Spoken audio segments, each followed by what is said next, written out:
Today we're going to try to solve February-March 2025, paper 1-2, and this is the threshold for the grades out of 40. So first question is, which quantity is a scalar quantity?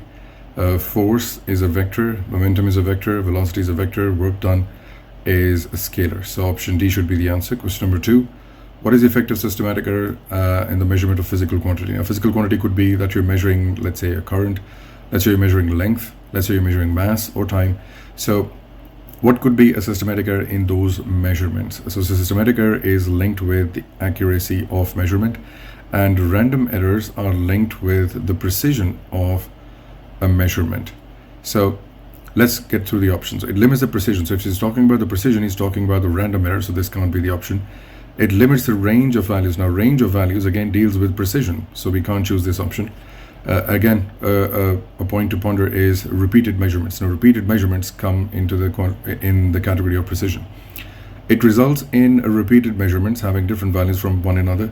Again, having different values from one another is a random error. So since we're still looking for systematic error, we should be looking for something related to accuracy. It results in the measured value being different from the correct value, and yes, being different from correct value is what we call as not being accurate, that the value was not accurate. For example, the value of G is supposed to be 9.81, and if you conduct the experiment and find out that the value of G that you're getting in that experiment is either 10.7 more than 9.8 or either 9.5 less than 9.8, these are still close to the true value, but they're still not the true value, they're still not the correct value. And when this happens, we can very well say with confidence that we are dealing with a problem that has low accuracy or high systematic error. There is a problem.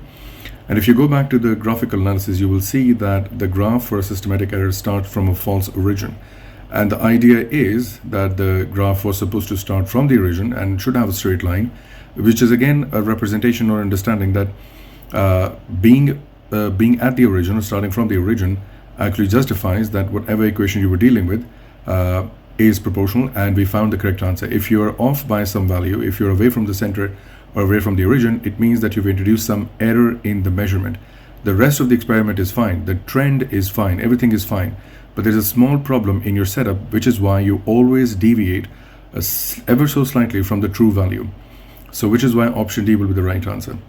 Question number 3, he says that we have a resultant force. Now mind you, this is a resultant force of 300 newtons. We don't know what actual forces were acting on the object. This is one key problem that students misunderstand. It's quite possible that on this side the force is 1000 newtons and on the left side the force is 700 newtons, which is why it gave us a resultant force of 300 newtons. So when I'm going to use the formula F equals to ma, I know for sure that this value is 300, but in reality at the back end I should be able to tell, I should know what individual forces they were acting on the object. But if I don't know that information, if I know the resultant, then still the question is solvable. But please keep that in mind. What combination of forces led to 300? We don't know that, because the examiner has given us the resultant force directly. So first things first, so we replace 300 in that formula equals to ma. We know that the formula for acceleration is v minus u divided by t.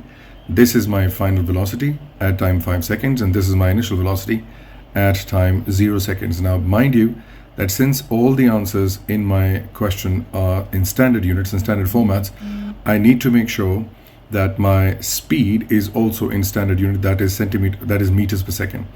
In order for me to convert these values, I can divide this with 100 individually and then use those values in the equation. So this will be 300 equals to m, what is supposed to find out. V was 150 divided by 100 becomes 1.5 minus 0.3 divided by, all of this happened in a time frame of 5 seconds. And then if you find mass, this is going to come out as 1250 kilograms, which up to 2 significant figures according to the Cambridge Examiner is going to be option C. Now mind you, you might think that can I choose any other value for the acceleration? For example, can I choose 120 at 4 or let's say 90 at approximately 2.5? The problem with this method is that it's absolutely correct. There's nothing wrong with the concept. The problem is that you don't know what the exact value will be. This dotted line gives me more confidence that I'm very sure about this coordinate, and I'm very, very sure about this coordinate as well, which means I should prefer this one over the other coordinates. Again, this is just a method, a technique. You can still choose what you want if all these coordinates were given as dotted lines, or if there was a grid available on the graph, I would have chosen any other value. Question number 4, an aircraft initially stationary. Again, students miss out this information because you're reading it in English and then you forget about the fact that the speed or the initial speed was given to you in the question, which is 0. At a runway, takes off at a speed of 85 kilometers an hour. Again, not a standard value. I should convert this into meters per second. In a distance of no more than 1.2 kilometers, which should be 1200 meters as standard units. I need to convert that prefix into full value. So what is the minimum constant acceleration necessary for the aircraft to take off or to get to this speed? Now notice that there is no time mentioned in the question, which means that from my standard equations of motion, which is v equals to u plus at and s equals to ut plus half at square, I'm fairly confident I don't need these equations because they need time. My general inclination will be towards v square equals to u square plus 2s. That's how I make the decision what equation I'm going to start from. Now let's see. So v square equals to u square plus 2as. This is what I'm supposed to find out looking at the units of the question. Even if I don't read the question, I can still have an idea what I'm supposed to find out. The final speed is 85 kilometers an hour. Now to convert this, I know how to do that. So this will be 85 into 1000 divided by 3600 to go from kilometers an hour to meters per second. And if you want to go to reverse in the other direction, then you will do this. Let's say if it was 85 meters per second, it will be 85 multiplied by 3600 divided by 1000, just the reciprocal of what we've done at this stage. I like to use full value, so I'm not going to convert this into a decimal first and then use the calculator. I'm going to do this in a single step to get the most accurate and precise value. So this will be 85 into 36 into, sorry. It will be 85 into 1000 divided by 3600 whole square, don't forget about the square, equals to u square, which was 0 because it's starting from stationary, 0 square, plus 2 into the acceleration, which is what I want to find out. This is my question mark, and the displacement is 1200 meters. So this was happening for 1200 meters. So what will be the acceleration? If you calculate and rearrange the equation, perform the arithmetic correctly, your answer will be 0.232 meters per second square, which is very clearly option A. Question number 5. He says that there is a projectile motion at an angle of 45 degrees from the horizontal. The air resistance is negligible. What can we say about the movement of the object? So fired until immediately before it reaches the ground again. Which statement describes the speed? So its speed decreases, yes it does, to a value greater than 0. Okay, yes, that makes sense. Then increases to 20, yes. And then option B says its speed decreases to a value greater than 0, correct? Then increases to a value greater than 20. Now that is impossible. According to law of conservation of energy, if you release an object, let's say at a speed of 20 meters per second, it is supposed to fall back down again if there is no air resistance at 20 meters per second. This is absolutely true. Now, if there was air resistance present, then it will fall less than 20 meters per second with a speed of less than 20 meters per second. But at this point, since it is negligible, we will expect this value to be exactly 20. Now, let's see option C and D. Its speed decreases to 0. Now, this never happens. Let me show you why. And then it increases to 20. This is correct, but the first statement is false. Its speed decreases to 0, again a false statement, then increases to a value less than 20. This would have been true if the drag or the air resistance was present, but this is false under these circumstances. My best answer is going to be option A, but let's explore what's wrong with option C. It looks right, but it isn't. Now for that, I'm going to use this animation from FET Colorado. So if I start this movement, for example, if I release the projectile motion in this case, notice what's happening to the components.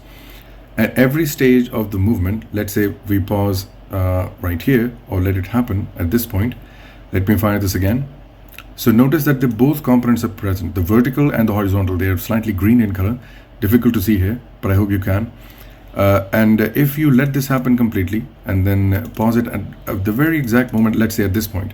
Now let's assume that at this point there is no vertical component, there's only a horizontal velocity. The horizontal velocity component never gets to 0. It is always moving. Since the projectile is always moving, its velocity can never be 0. It's supposed to be like this. If it was supposed to be 0, then it could be going in just one direction, stays there for a moment, and then starts falling back down again. But if it's a projectile motion that goes something like this, then even if the vertical component, the upwards or the downward velocity, becomes 0 because of gravity, the forward component of the velocity is never 0, which is why option A will be the right answer. Question number 6, which is the statement of principal conservation of momentum for a system? This is a given definition, and you're supposed to go to option C. Now, let's discuss the other options. Total momentum energy is always conserved. No, it's not always conserved. Kinetic energy can be lost. Momentum is always conserved, but this second statement is false. The total moment is conserved only in elastic relations. This is again false. Elastic and inelastic momentum is conserved. Option D, total momentum of each object in a system is the product of mass and velocity. The one thing that's missing in this statement was supposed to be the sum of momentum, which is why option D looks right, but it isn't, because the product of mass and velocity is momentum. But if you're talking about total momentum, then it should be sum of all the objects. Okay, right. Question number 7, object P and Q are from an isolated system. All right, and this question belongs to momentum. All right, 6 kg towards the right side, every value is given to you. He says they collide and stick together. Object P and Q collide and stick together. What is the magnitude or component of the final momentum of the combined objects in the original direction of P? Right. So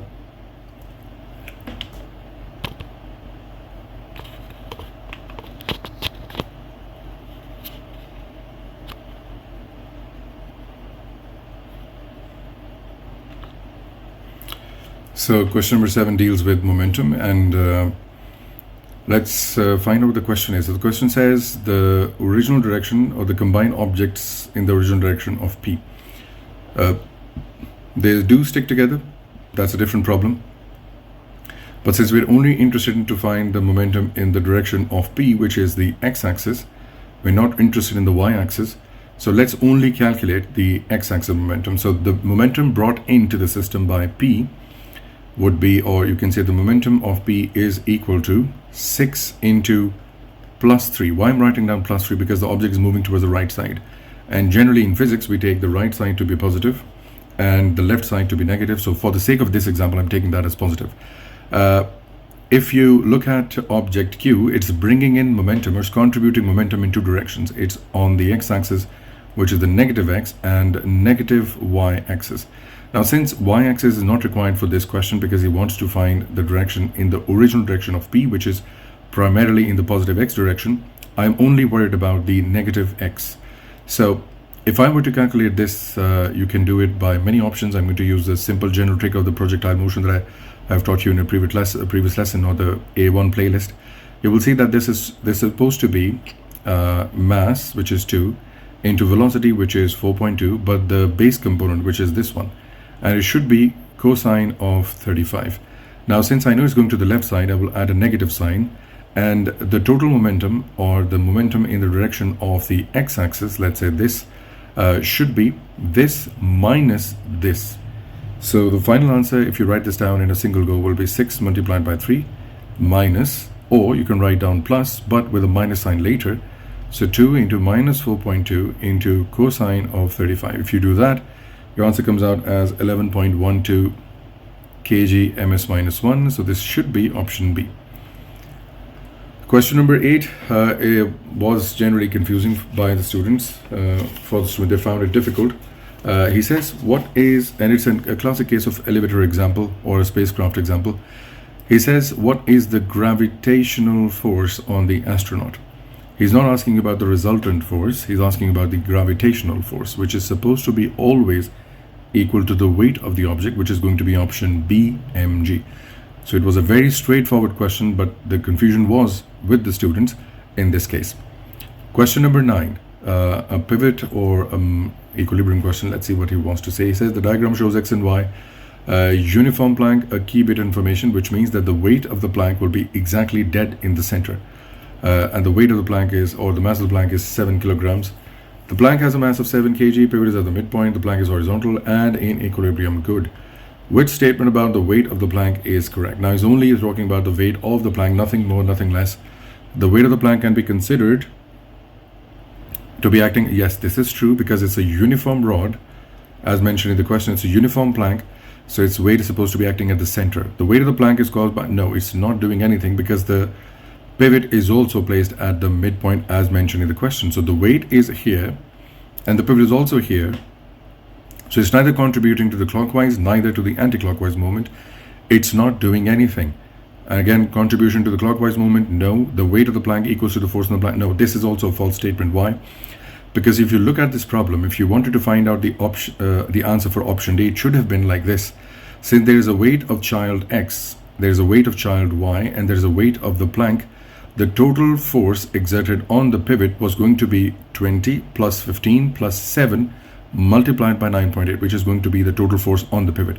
And then the normal reaction experienced by the pivot, which was supposed to be, of course, equal to that.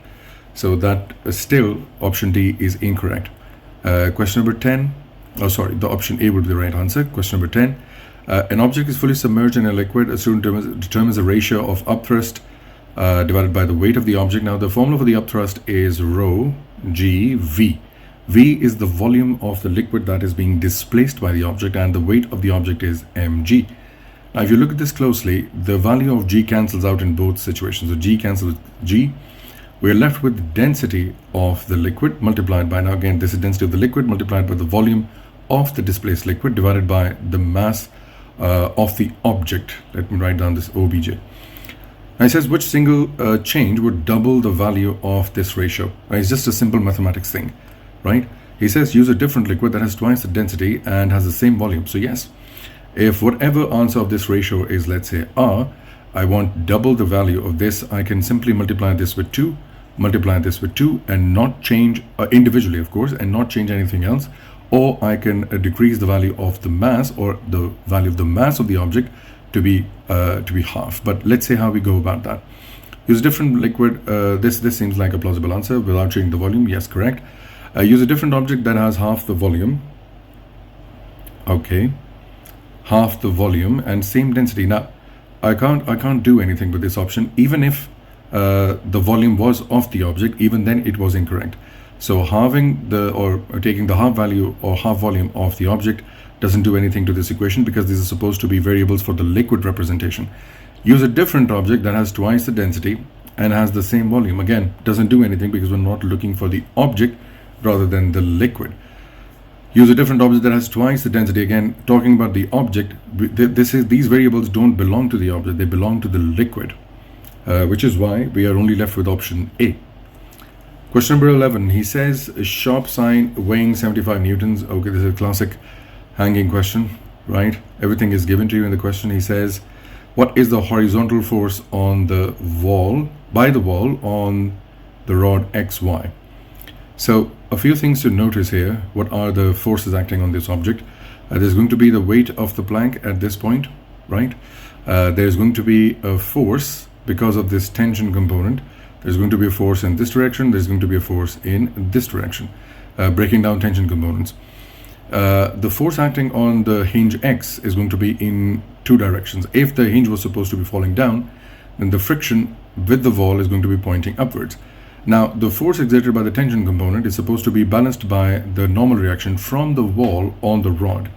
Now, if you combine these two resultants, the resultant comes out like this, which again ties in the resultant of forces, because if the whole system is, as I suppose, in equilibrium, should be, it is in equilibrium, right?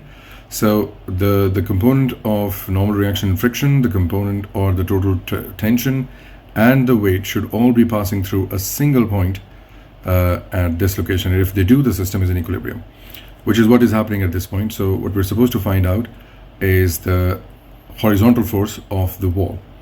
So in order to do that, what we can do is first find out the tension in the row, because once I found that, I can calculate the horizontal component, which is going to be equal to the normal reaction by the wall on the rod XY. So in order to do that, what we're supposed to do is find out the moments. We can use the moment because the moment is being balanced by the tension component that is up in the upwards direction. So the moment generated by the weight in this direction is going to be from the pivot force 75 multiplied the distance. So this is the clockwise moment. So clockwise moment is equal to 75 multiplied by 0.5. Now the anti-clockwise moment, which is supporting this, is provided by the tension component, which is in this direction. Now if I want to find that out, I have two options. I can either use this angle as 60 degrees and use cosine 60, or I can simply break it down into two components like this one and just consider this as sine of 30 or t sine 30. Doesn't make any difference. So the anti-clockwise moment is supposed to be equal to t sine of 30. This is the force component multiplied by 0.5, because this is also at a distance of 0.5. These both moments should be equal to each other because the system is in equilibrium. And hence, let's equate both of them. So we understand that this is going to be t sine of 30 multiplied by 0.5 equals to 75 multiplied by 0.5. 0.5 cancels out. We are left with a simple equation, which is t equals to 75 divided by sine of 30. Now, when you find the tension, the value of t, this comes out as 150 newtons, right? But is this my final answer? No, it's not, because it is given to me as this final combined resultant tension, the final value. I'm only interested in the horizontal value, so I have to calculate using 150, putting this into this equation again one more time to do that. So this will be t sine of 30 or 150 sine of 30. This comes out as 129.9 newtons, which is 130 as two significant figures. Question number 12. He says the student takes measurement, calculate density of the liquid in a beaker. Now, if you're trying to find out the density, first write down its formula. So density is equal to mass divided by volume. Now, since the question is about uncertainty, I'm going to convert this into a density, or convert this into an error function. So this will be change in density divided by density is equal to contribution of mass divided by original value plus contribution of volume divided by original volume. Now, has he given me the volume directly? No, he hasn't. He's given me the volume indirectly by using the height of the beaker and the internal diameter, right? Okay, so how do we do that? How do we calculate the volume of a cylinder or a beaker? So this will be volume equals to the cross-sectional area, which we generally take as pi r square, multiplied by its actual height, which is h. Now, the height of the beaker, or the height of the beaker is also given to you as 2%. The diameter is also given to you as 3%, and the mass is also given to you as 10%. Now, since the whole answers, or all the answers are supposed to be in percentage uncertainty, we don't need to do any more calculation than what is required. So let's first find out what can we do about the height. So the height contribution is approximately 2%. But what about the diameter? Now we know that this is going to be pi d squared divided by 4. Pi and 4 are constants. They don't contribute to any percentage uncertainty, so I'm going to leave them out. So there is a d square involved in the formula for volume. So volume, or change in volume divided by original volume, gets equated as 2 times problem in d, or error in d, divided by d, plus the contribution by error in h divided by original value of h. Now, the good thing is the percentage is already given to you. You don't need to calculate anything else, right? Because this was supposed to give, if this was supposed to be given to you like this, for example, height is equal to 2 plus minus 0.1 meters, then you can divide 0.1 with 2 to calculate the percentage. The percentage is already given, so we don't need to do that. Our one step is already saved and done for us. Now, why did I add this from this? It's a formula for power rule for percentage uncertainties. So instead of writing this, I'm going to replace this because volume is calculated that way. So change in, or problem in mass divided by mass plus 2 delta diameter divided by diameter plus delta h divided by h. Now, if I had original values, I would put them into this formula, multiply this with 100 and get the percentage. But the percentages are already given, so let's put them in. So the percentage error in mass contribution is 10% plus 2 times the contribution in the diameter. The diameter has an error of 3%, so this will be 3% plus the contribution by height in the error is 2%, so this will be 2%. If you add all of this together, this comes out as 18%. It's a very big error, but it is what it is in the question. Question number 13, he says, the child starts walking from point X to point Y. The plank has a weight of 300 newtons, which is going to be for a uniform plank. This will be equally carried by both ends. So the normal reaction at X and normal reaction at Y for the Planck support is supposed to be 150 newtons and 150 newtons because the weight is going to be equally distributed amongst both of them. The Planck has a rest, Planck rests on a fixed support, okay fine. The child has a weight of 600 newtons. The support at an X exerts a force F. Now whatever is happening at X, its name is now F. Vertically upright on the Planck, what is the magnitude of F when the child stands at X and then stands at Y? So either the child is standing at this point or the child is standing at this point. Now first let's say if the child was standing at X. Now if it was standing at X, all the weight of the child would be on that pivot.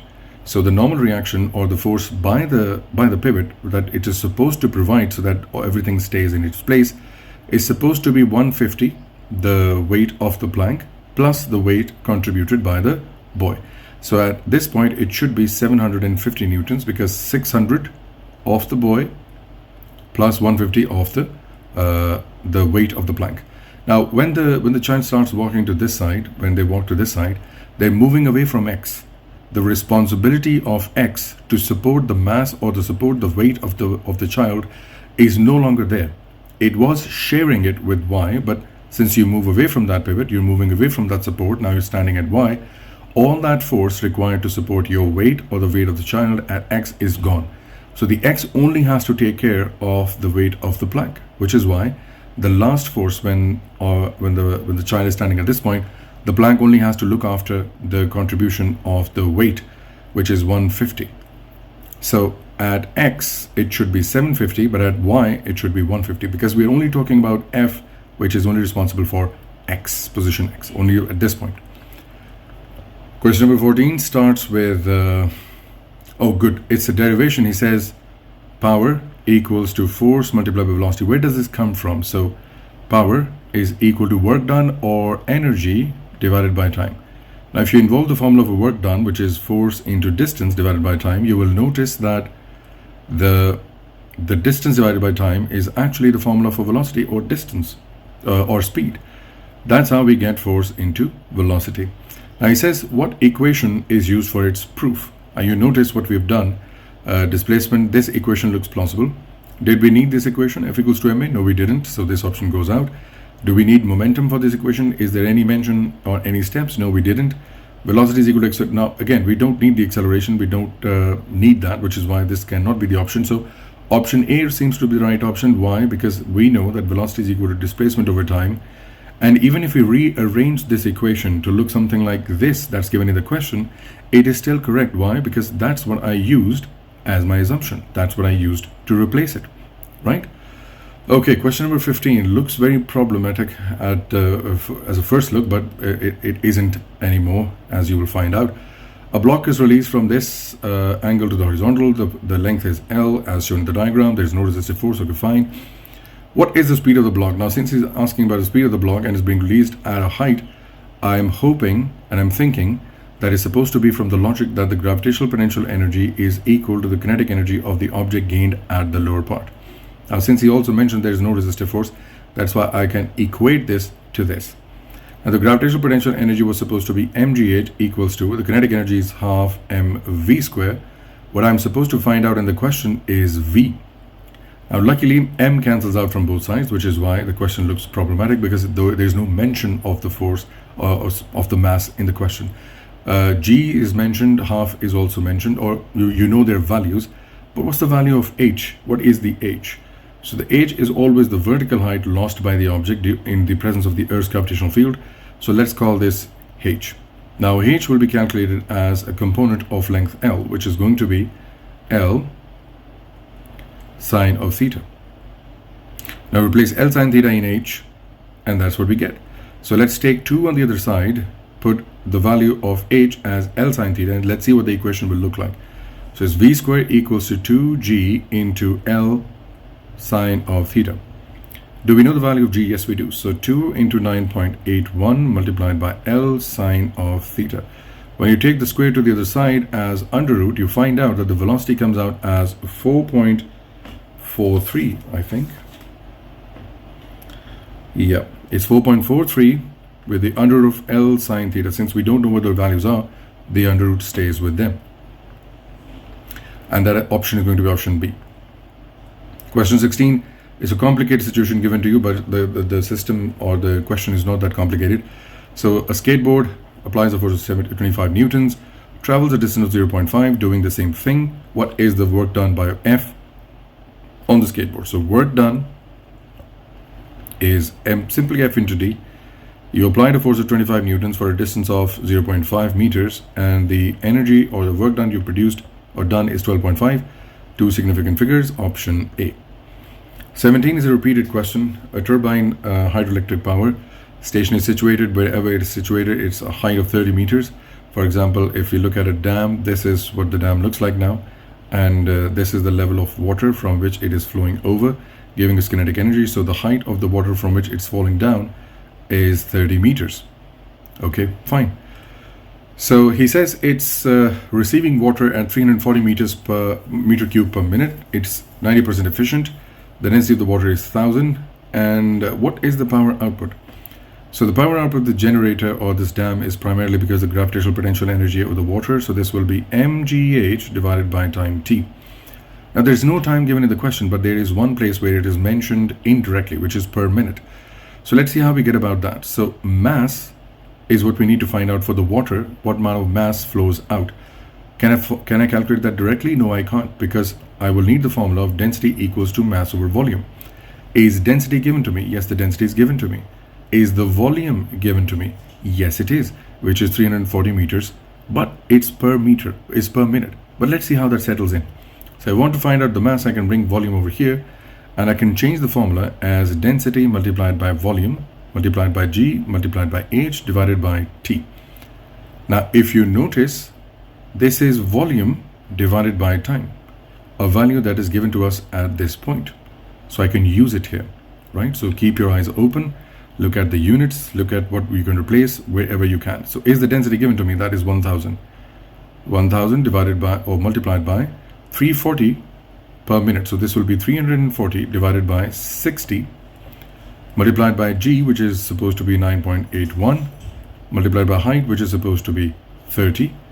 And all of this is 100%, right? This is what the water is bringing into the system. But the system or the generator is only 90% efficient. So out of this all contribution, out of all of this, what am I supposed to get back? I'm only supposed to get back 90% of this total. So I'm adding a factor of 0.9 with it. So when I calculate that, this comes out as 1.5 into 10 raised to the power 6, which becomes megawatts, which is option B. Question 18, projectile is launched at 45 horizontal, initial kinetic energy E, which will of course be due to the forward component and the upwards component. It says assuming air resistance is negligible, kinetic energy when it reaches the highest point. So at the highest point of its movement, let's say at this point, like this one, the highest point at its movement is only the horizontal velocity. Now what is the horizontal velocity? Let's assume that the velocity was v, the angle is 45, so this would have been v cosine of 45.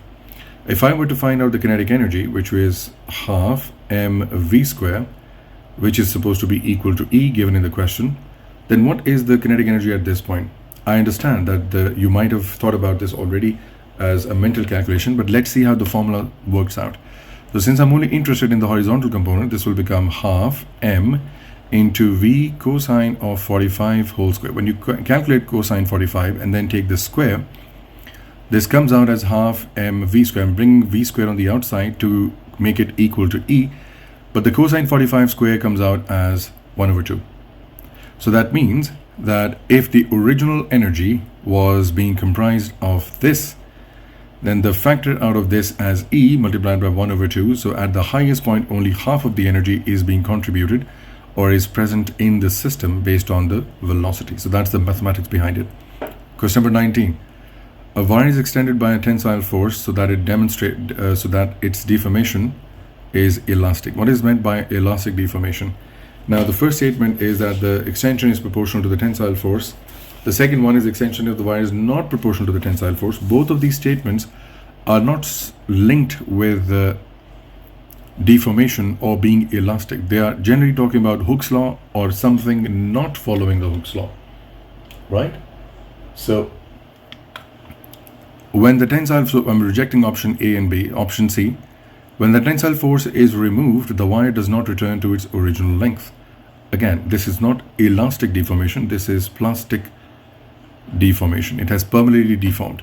Option C, rejected. When the tensile force is removed, this is the definition of elastic behavior, that whatever you do to change the shape of the object, it doesn't stay that way if you remove the disturbing force. A bolt is subject of tensile force. Okay, fine. Stress. So the formula for stress is force over area. This question has been repeated many times. So he says that tensile force X and tensile force X on both sides. The force is the same, but the stress is going to be different. So at Y, the diameter is D, and at X, it's twice the diameter. So let's calculate that. The stress at Y is D. So this will be, stress at Y will be force, which we are assuming, divided by cross-section area. So this is F of Y divided by area of Y divided by force on X divided by area of X. Now, since the forces are equal, this cancels out with this one, and if you rearrange this comes out as area of X divided by cross-section area of Y, which then becomes equal to pi d square divided by 4 divided by pi d square divided by 4. Again, the pi and the 4 cancel out, they don't get involved in this. So we're left with only d of x square divided by d of y square. And then the diameter of x is twice the diameter, so this becomes 2d whole square divided by d whole square. This becomes 4d square divided by d square cancels out, and we're left with 4:1. Again, don't be confused by the fact that we started with y divided by x, and why we're getting this x divided by y is because the reciprocal happened when we rearranged the equation that is starting at this point. We rearranged the equation that looks like this one. Okay, the graph shows the change in something, right, between the forces and acting on the compression spring, right? We advise is compression, not extension. One of these springs is placed at the horizontal square plate. Okay, fine. There is a square plate, and there are springs on the corners. 4 springs on axis. The 4 springs support a weight of 160. So the force of 160 is being supported by by the 4 springs. So one spring gets only 1/4 of the force. What is the total elastic potential energy stored in the 4 springs? It's your choice. You can first calculate the energy stored in one spring and then multiply that by 4. Let's do that. So it should be half f of x. You don't need to find out the spring constant because we have both formulas, half kx square and half fx. Both are acceptable. Both are correct. So the force is 160 divided by 4, which is 40 newtons. So at 40 newtons, I check the compression, which is supposed to be at this coordinate. Now, please be advised, this is a scale of 2. So this will be not 2.2, but 2.4. It's in millimeters, so I need to be careful about that. So 2.4 multiplied by -3 is what I'm going to put in this equation. So this will be 1/2. Force of 40 Newton experienced by that single spring multiplied by 2.4 into 10 raised to the power -3. Whatever answer I get, I will multiply that with 4, and then I'm going to get the total energy in that system, which is 0.19. Which row correctly describes electromagnetic waves? And again, is from memory. There's nothing to talk about. They're supposed to be transfers. They can travel through space. Longitudinal waves are not transverse waves. Okay. Again, question number 23. I can't really help you with this. I can only show you a chart which you can use to memorize these values. So this is what the chart looks like. You can either take a screenshot, take a picture, whatever, but there's really no way to do this any other way than to memorize it. So the answer is option D for this one. Question number 24. This is from Doppler effect. He says that the car is moving towards the person Y, person Q, and is moving at a constant speed, which is a good thing because then we can use the formula, which is heard frequency equals to the standard frequency multiplied by V of the sound divided by V of sound plus minus the V of the object. So the sound is continuously as it travels. The sound produced by the horn is constant. Which statement about the person at P and Q here during the motion of the car is correct? So it says person P hears a higher sound of increasing frequency. Now, The person standing at Q is supposed to hear a frequency slightly higher, and person P is supposed to hear this frequency that is slightly lower. But it's not an increasing or decreasing, it's not changing, they will hear a constant frequency. Other than that, he says the person P will hear the higher or increasing frequency. This is again a wrong statement. Even if it had to be that way, it should have been a decreasing frequency to add more confusion. But again, he's helped us with this situation. So first two statements are completely incorrect. They're incorrect 2 times over. Person Q always hears a sound of higher frequency than than P, which is the right answer. So the correct answer is 3 only. 25, progressive wave of 300 frequency, speed 600. Phase difference between point that is 0.5 meters apart. So this is very simple. V equals to F lambda. 600 equals to the frequency is 300 multiplied by the lambda. Lambda comes out as 2 meters, which means that if I look at the wavelength, this is going to look something like this. At this point, the wavelength is 2 meters. At this point is going to be 1 meters. And at this point, this is going to be 0.5 meters. Now he's asking me what's the phase difference between the particles that are 0.5 meters apart. So there's a particle at this point, there's a particle at this point. What's happening between them, or what is the difference between their movement? So this and this, or it could have been this, or this, this, or this, this, or this. Any choice. Or if you want to go a bit more deeper than that, it would be any 2 points between the wave that have a wavelength or a difference of 0.5. But we're not getting into that detail. We're going to use a simple example. So the difference between them, we can very clearly see it's 90 degrees. This is 180, this is 270, and this is 360/0. So the phase difference between them is going to be option B, which is 90 degrees. You can calculate this too as well. So this is 0.5 meters divided by 2 meters multiplied by 360. So the gap that causes 0.5 with a given wavelength of 2 meters with 360 will again produce a 90 degrees phase difference. Question number 26, he says that the beam of light intensity XYZ. Now this is a confusing question because the intensity, original intensity, before coming through the filter, for example, this is the filter.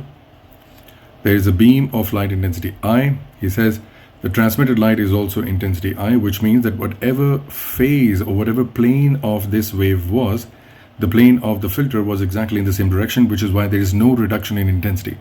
So these first 2 statements are given to you to imagine that the plane of the filter is exactly what the plane of the initial intensity wave is. The filter is rotated about an axis angle theta. Now he says the transmitted light intensity is 0.75, which is 75% of the initial. So there's something happening to the filter in this direction, or there's a tilt in the filter, which is why today this intensity is 0.75 as opposed to 100% as the initial day. So if you were to look at this, the equation would look like this. So this is intensity emitted by the filter, original intensity, into the cosine square of theta. So the emitted intensity is 0.75 times I. The original intensity is still I, and cosine square of theta, which we're supposed to find out.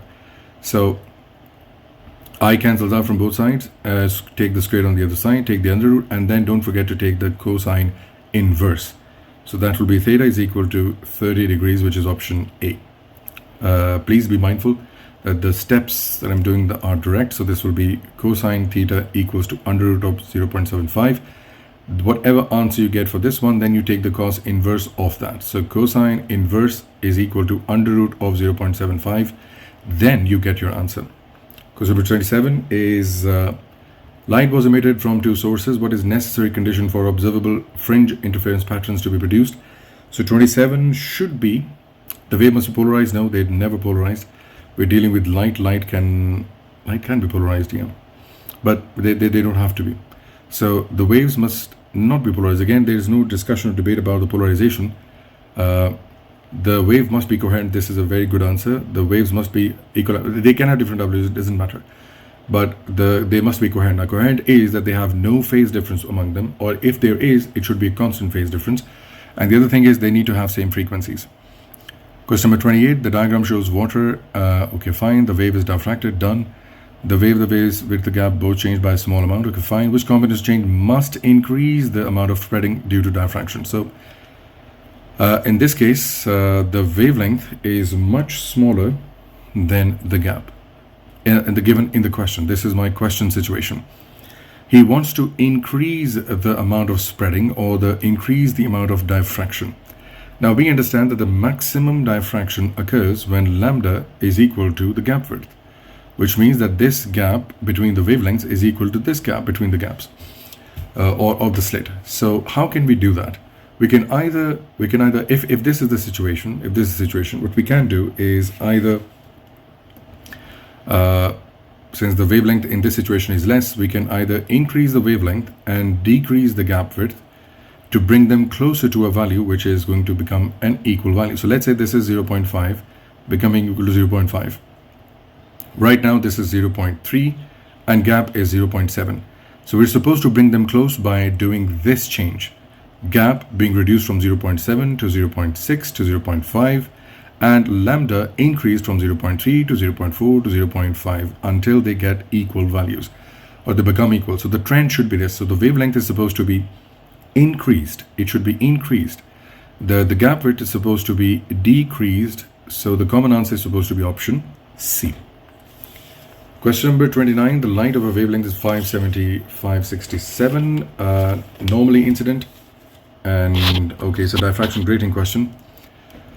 So the angle between the second order maximum and the third order maximum. So let's find out the second and third order maximums first. So the formula is going to be n lambda equals to d sine of theta. So for n equals to 2, this will be 2 into 567 into 10 raised to the power minus 9 equals to d, which is 400 lines per millimeter. There's a trick for that. So millimeter goes up. So this is 1 into 10 raised to the power minus 3 and the value goes down.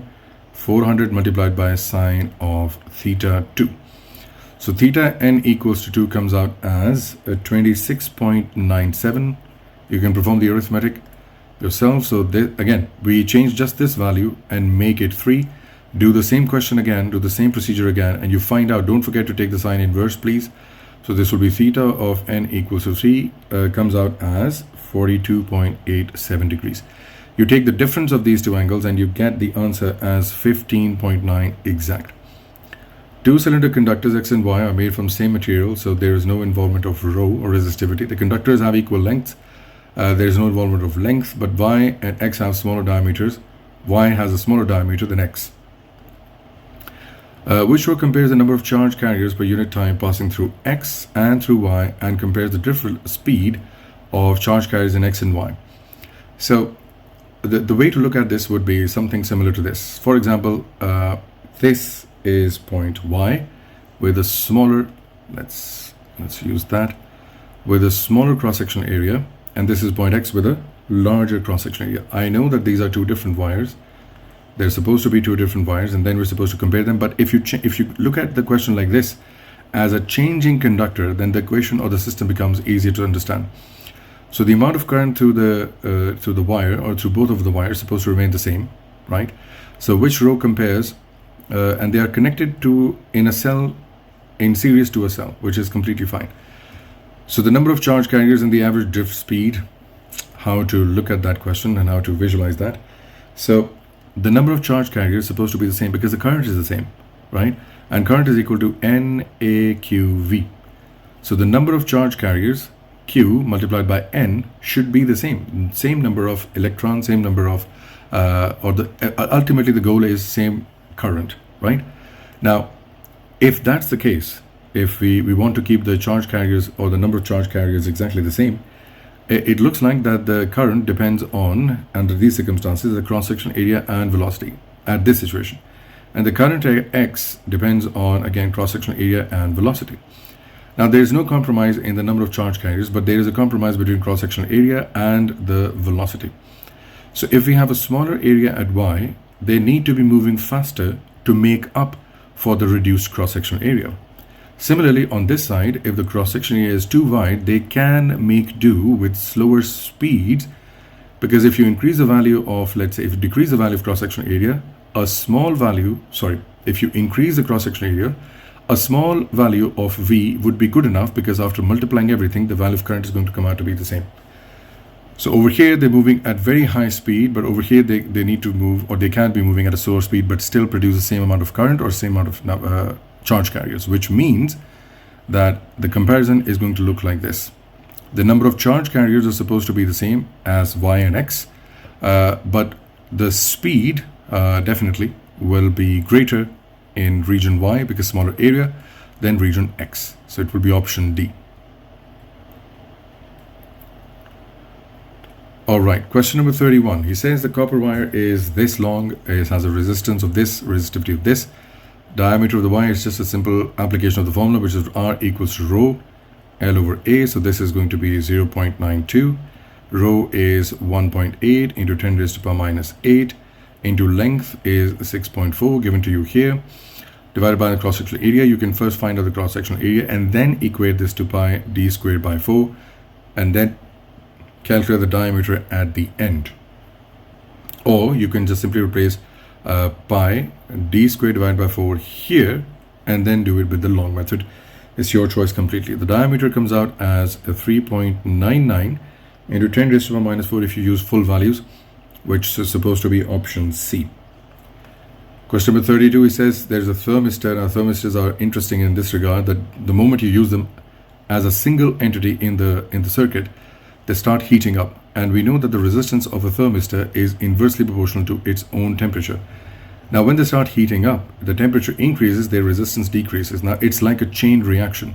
It's like one thing reduces the resistance, and when the resistance reduces, the current in the circuit increases. When the current increases, electrons or charges flow higher, the temperature or the loss of energy by temperature increases again. So if that happens, it starts decreasing its resistance again. So it's like a chain reaction. So if that happens, what happens to the power dissipated in the thermistor? So we have two formulas, which is P equals to I square R and P equals to V square divided by. I'm going to use this formula because it's easy to understand in terms of current.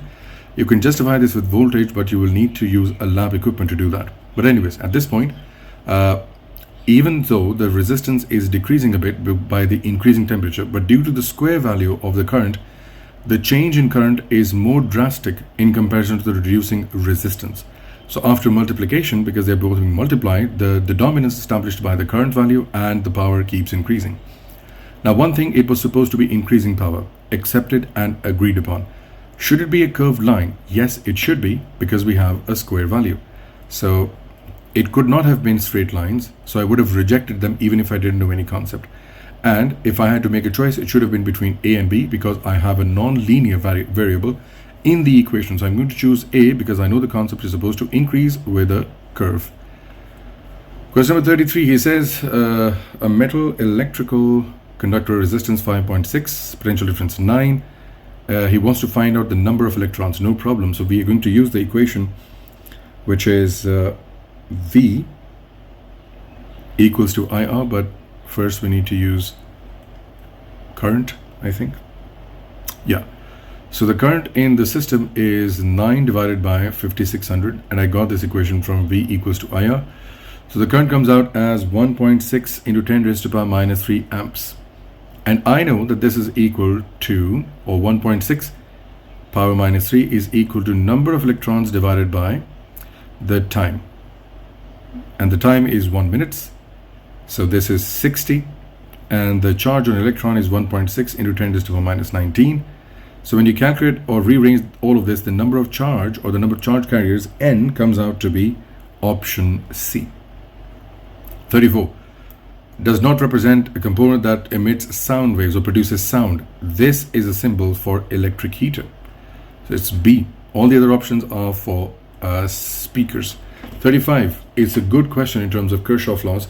So he says there's current coming in from P, that is 1 amp. There's current going away from this junction, let's call this J, and that's 3 amps. Is it possible that you have less number of current or less number of charges coming in, but more number of charges leaving? It's not possible. It has to be equal, which tells me, or which leads me to believe, that the current coming contribution from the station R or from R should be 2 amperes, right? So, or you can either look at this from the other perspective, that it should be all currents being equal to 0, or all currents entering a junction should be equal to the leaving junction. So R is giving out or is sending out 2 amperes of current. He says how much charge passes in 5 seconds. So this will be I equals to Q divided by T. Q is what we need to find out. I is found by arithmetic. So this is 2 multiplied by time is 5 seconds. So 5 equals to Q, which is going to be equal to 10 coulombs. So this will be option C. 36. He says that this is a terminal potential difference loss volt kind of case. He says the potential difference between P and Q is V. So if I draw a voltmeter between these terminals, it should be V, or should read V.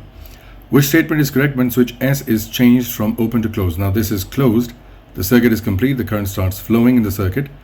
Now there's going to be some voltage consumed by the internal resistance and some voltage will be available to the external resistance.